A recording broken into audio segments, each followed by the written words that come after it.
Well, hello everybody and welcome back. Hope you had a good break to reflect on Father Nathan's talk. Our next speaker is Pat Oedy-Murray, and she's speaking on Prudence, and you're familiar with her if you're around the diocese. You'll probably hear her on the radio. She is an adjunct professor of theological studies at Lourdes University in Sylvania, Ohio. Pat hosts a weekly radio show on Annunciation Radio entitled The Virtuous Life. It airs Monday afternoons from 4 to 5 p.m.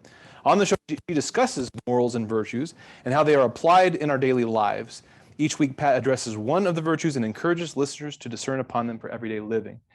Now, again, we've had a wonderful beginning so far to this conference with Bishop and Father Nathan giving us this ground in the theological virtues. As Bishop quoted, faith is this root that grows into the stem of hope, into the flower of charity. And that's what Father Nathan talked about, the zeal that comes out of this charity.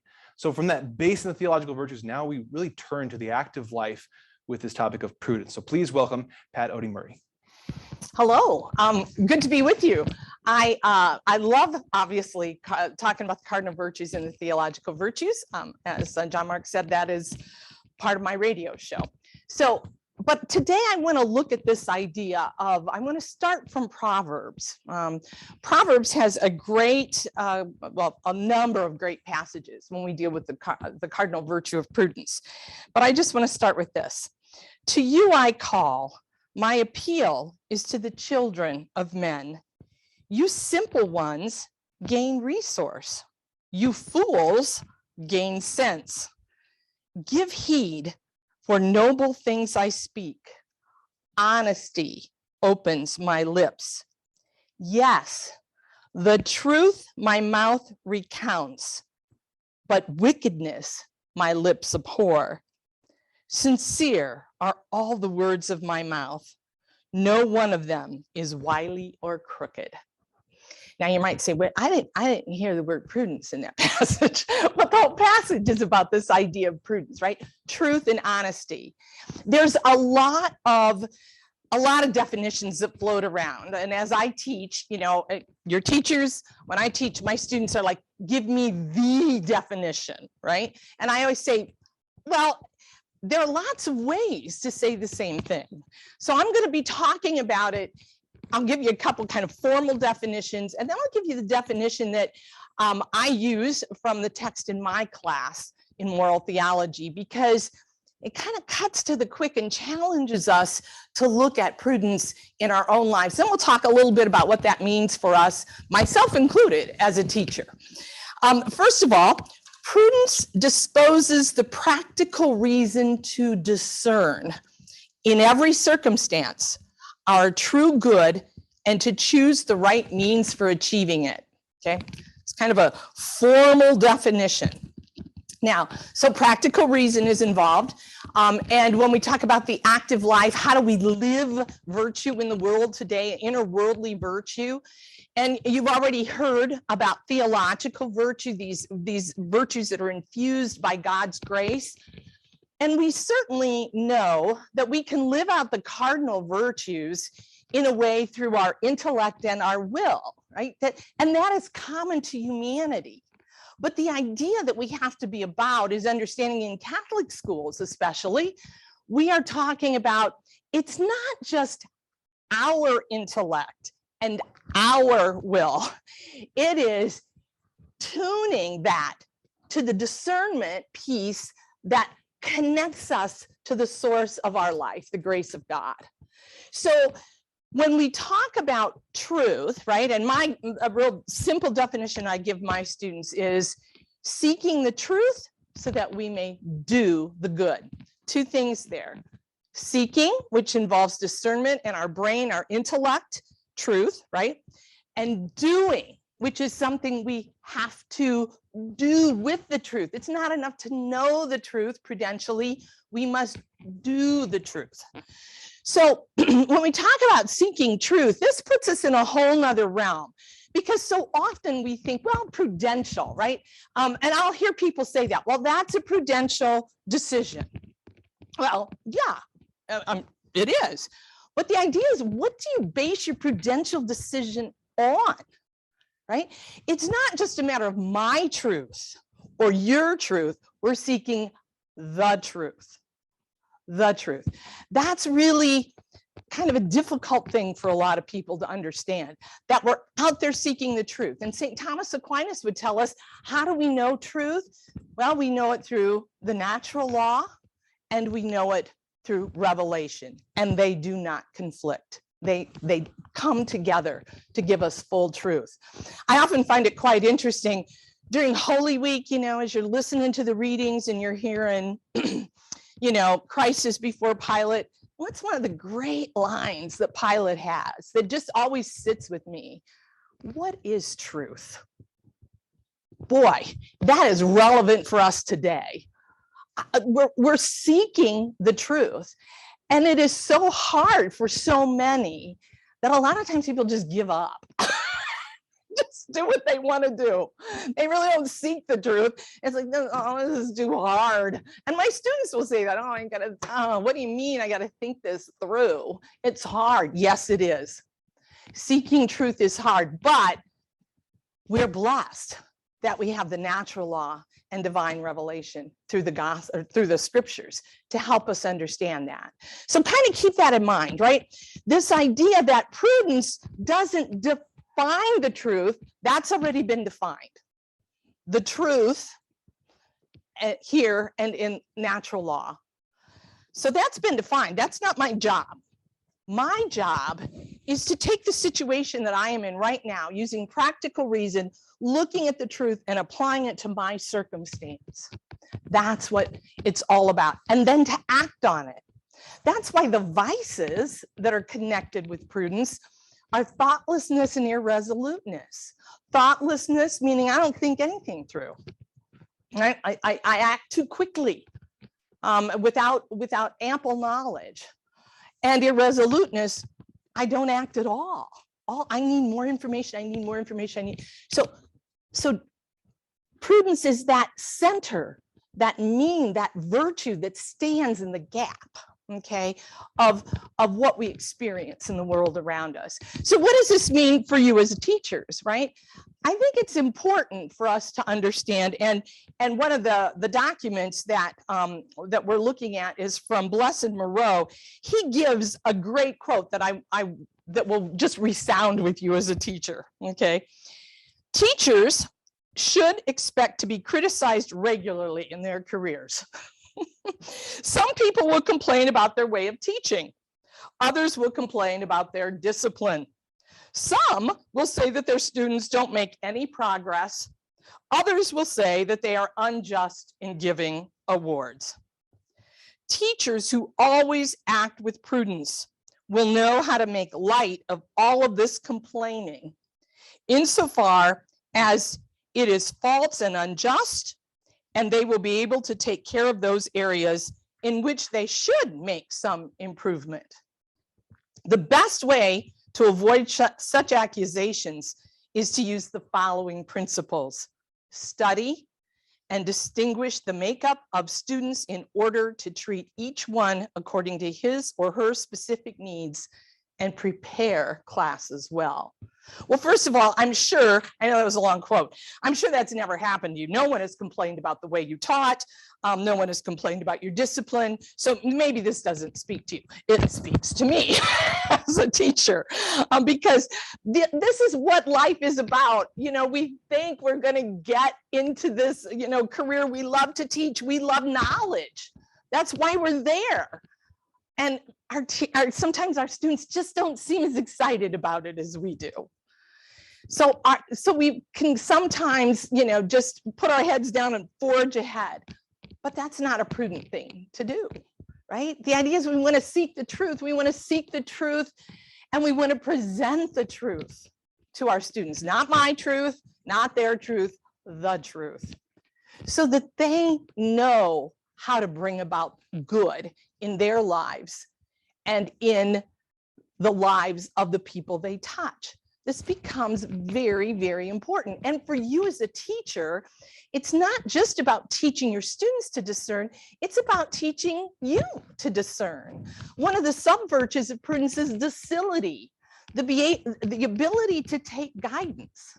I always tell my students, that's a hard thing. It's hard to listen to a teacher kind of I use the word critique because criticize is, to critique them. To say, well, this could be better. This grammar is not good here. This spelling there, boy, you missed the whole concept over here. Let's look at it. Maybe you need to look at it through this lens. But to know sometimes it might be me and not them. And that's hard for them to take that kind of guidance a lot of times. I always tell them, if you knew this stuff, why would you take my class, right? I mean, my job is to help you understand this. And I feel blessed to be able to teach theology and philosophy because it's not just about head, but it's about pulling it into my life and living it out. It's really prudence, getting that information, internalizing it, and putting it into action in my life so that I can bring about the good. So, but I have to understand that docility, that sub-virtue of prudence, isn't just for my students, it's also for me. And my students hear me tell the story that when my boss comes in to observe me, and write up kind of his evaluation of my class, he's very generous to me. He's a very good, I mean, he says lots of glowing things, but he should be evaluating me, right? Telling me how I can get better. And when he does, though, I kind of go, oh, I've been teaching a long time here. I don't, and then I have to stop myself because that's a very imprudent reaction, right? The idea is, oh, well, maybe he's right here. Even when a student criticizes me as far as maybe the way I presented something or some of my expectations, to be able to, the prudential thing is to step back and think about that, to say, oh, yeah, you might have a point here. I need to look at this because remember, pride is the greatest sin. And so sin is the thing that tries to pull us away from these virtues, from living this virtuous life. So the idea when we talk about how do we do this, we have to do it. We have to model it, right? In many ways. And I understand you're supposed to be the expert in the room. I'm supposed to be the expert in my room when I'm with my students. But I'm also modeling lots of other things other than just what I'm trying to get them to understand. So prudence is just invaluable. It is that we call it the charioteer of all other cardinal virtues, because without it, we don't know how to be temperate. We don't know how to be just. We don't know how to have courage. What is courageous and what isn't? What is temperate and what isn't? What is just and what isn't? Prudence guides all of that. So prudence, it's kind of nice that they're starting with this virtue of prudence, because all the other active virtues that you hear about, keep in mind, this one guides them all. It steers them, it focuses them. And this becomes quite important. The other piece that we have to kind of keep in mind as we talk about virtue, the virtue of prudence, is that that is where conscience resides. The idea that conscience is a part of the virtue of prudence, a well-formed conscience. Vatican II documents, catechism, everything tells us we must be faithful to our conscience because that is the innermost sanctuary where God speaks with us. Okay, God speaks with us there. So I have to be true to that, but it has to be well-formed. It can't just be, well, this is what I want to do. That's not conscience. Again, conscience involves discernment, seeking the truth. So I can't just be about what I want to be about. That's not prudence. That's not conscience. So remember that conscience falls in the midst of all of this. The other piece that Blessed Moreau talks about as we kind of come near the end here is this idea of what a teacher needs to do. And remember, he says, we have to prepare our classes well, prepare our classes well. Now, when I first started teaching, I wrote out like almost where to breathe. It was like, I wanted to be, and the more you teach something, I will, maybe not you, you're probably all excellent teachers. This is my sin. I get sloppy because I've done it, 100 times before. So I think I can just truck right into the old classroom and start spouting what I've spouted for the last 15 years.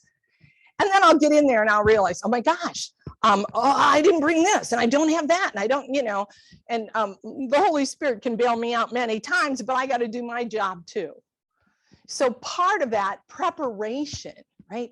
Preparing well, being ready, and knowing your students, what actually speaks to them, what works for them, what opens their minds and hearts to the truth, and how do I help them find the truth in my discipline? So another great thing, I want to just another quote from Blessed Moreau. Prudence then is of the greatest importance.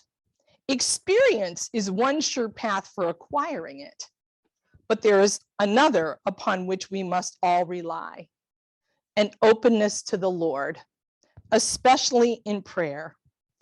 Ask the Lord for prudence. Pray to the author of all wisdom that you will be given the light and necessary graces to direct and lead you in everything with the prudence and wisdom necessary to teach. That's the wonderful thing about these cardinal virtues. I tell my students, we can use our intellect and will with all of these the 4 cardinal virtues that I teach, prudence, justice, temperance, and fortitude. But it's only when we invite the grace of God in, when we trust the Lord, when we discern with him, that we really get to the truth. And that's the important thing, because I can act, but if I'm acting on lies, I will never do good, because what I've put in isn't good, isn't truth. This is a real challenge, I think, for us today and for you as educators, especially in Catholic schools. The idea here is we are to uphold the truth. Might not be popular at times, might not be the wisdom of the age around us, the cultures around us, but we rely on the wisdom of God. And we rely on Christ saying, I am the way, the truth, and the life. So when we look at prudence, we can't be like Pilate. We can't have truth right in front of us and not recognize it. And yet that's what's happening around us today. That's the way we can be pulled. So prudence infused with the grace of God keeps us focused on what's really important. And for you as a teacher, again, using prudence in your own life and helping your students to become more prudential. The other 2 kind of sub-virtues that I'll just touch on for a minute is memory and solertia, or nimble decisiveness. And that comes to mind when he talks about experience. You get better the more you do something. You understand it more in depth. That's what nimble decisiveness is. We look like we can think on our feet. There were many times probably I didn't come in as prepared as I should have been, but I taught it enough that my students didn't realize I wasn't as prepared as I should have been. That's a gift that I was given with prudence, right? Nimble decisiveness, you have a lot of experience. But again, real prudence means I don't rely on that only in times of kind of an emergency when I have to act quickly. We really need to be prepared when we teach. So think about this as you kind of come to the close of understanding this virtue of prudence. Beautiful gift, this idea of wisdom. But again, it focuses on truth. And it's that truth that we are called to recognize and then act upon. And our actions will always be good because it flows from what is truly right and truthful. So thanks for being listening to me today on this virtue of prudence. And I hope that you will continue to garner this and nurture this in your own life. Excellent, Pat. Oh my goodness. I hope that all of you are finding the talks so far this morning as explosive as I am. Because what a foundation we've laid here. We began with this deeper understanding of the theological virtues, this place of connection with God. And then what a connecting point in Prudence we have to the active life of living the Christian life, of teaching, and the active life of what we're trying to cultivate in our students. Prudence is this key virtue as we go forward. As we go into the afternoon, we're going to take a break here for lunch. We'll be back promptly at 1 o'clock. But as we go into the afternoon, think about these virtues we're going to look at next. Knowledge, actually doing the learning part of this, patience, gentleness, vigilance, and all the other virtues that we might hear about, we might hear talks about, we might read about. Keep in mind that insofar as they are an active virtue, something that you are involved with, that you pursue, prudence is this starting point, this turning to truth and to make a decision on it. So let's reflect on that as we go have some good lunch. We'll see you again at 1 o'clock.